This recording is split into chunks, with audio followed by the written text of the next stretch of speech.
Canva merupakan tools aplikasi desain grafis yang dapat membantu dalam membuat, merancang, atau mengedit desain secara online.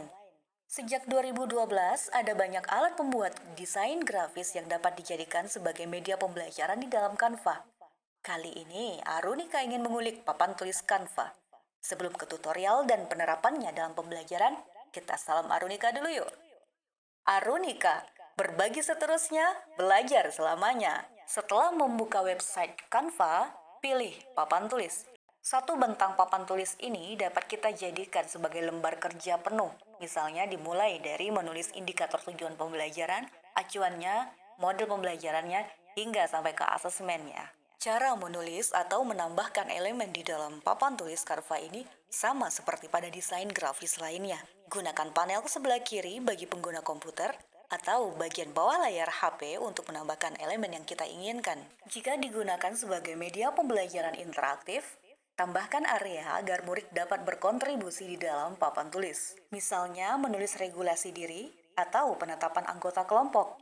Sediakan formatnya dan ruang kosong untuk ditulis oleh murid nantinya. Kalau lagi kehabisan ide atau ribet mau bikin desain manual, gunakan fitur template. Pilih salah satu desain, kemudian pilih bagian mana yang kita suka atau butuhkan dengan menghapus beberapa elemen. Misalnya hanya mengambil tabel atau skema. Lalu atur posisinya. Atur pula deskripsi atau petunjuk aktivitas di dalam papan tulis agar kolaborasi antar murid nantinya tidak terjadi tumpang tindih. Kita juga dapat menyediakan area untuk diisi produk atau hasil aktivitas murid. Area ini nantinya akan diisi murid sendiri secara bersama-sama. Agar papan tulis ini dapat dikolaborasikan antar murid, klik bagikan. Buat kelas jika kita membuat papan tulis yang berbeda antar kelas. Ketikkan alamat akun belajar ID murid.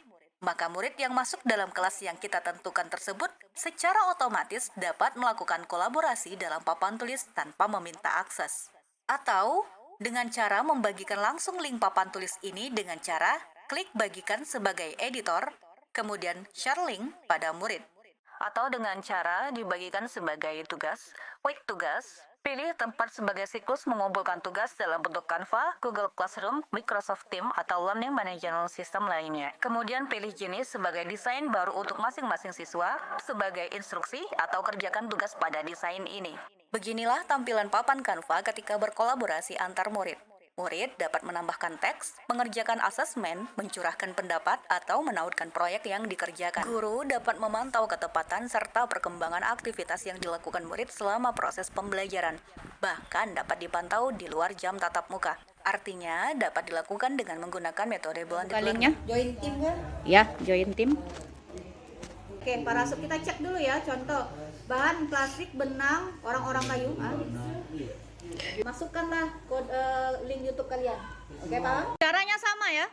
Tambah diduplikat yang tapi memaknainya dalam bentuk teks prosedur.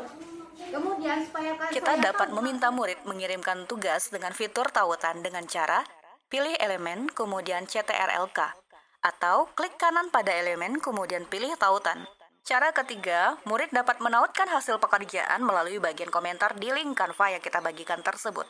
Setelah murid menautkan link produk atau proyeknya, guru dapat memeriksa tugas murid langsung dari papan tulis Canva. Pemberitahuan akan tampil pada notifikasi email atau terletak pada bagian komentar.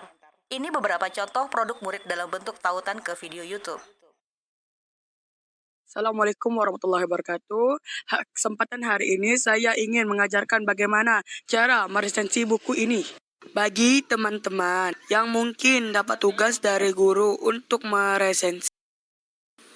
Oke, sebelum masuk ke bagian prosedur atau langkah-langkahnya, pastikan teman-teman sudah. Mari kita lihat penjelasan singkat mengenai apa itu resensi dan struktur-strukturnya.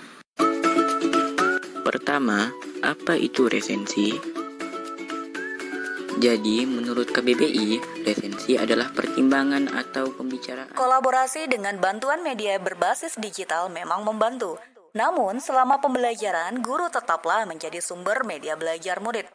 Maksimalkan media yang tersedia dengan cara yang menyenangkan.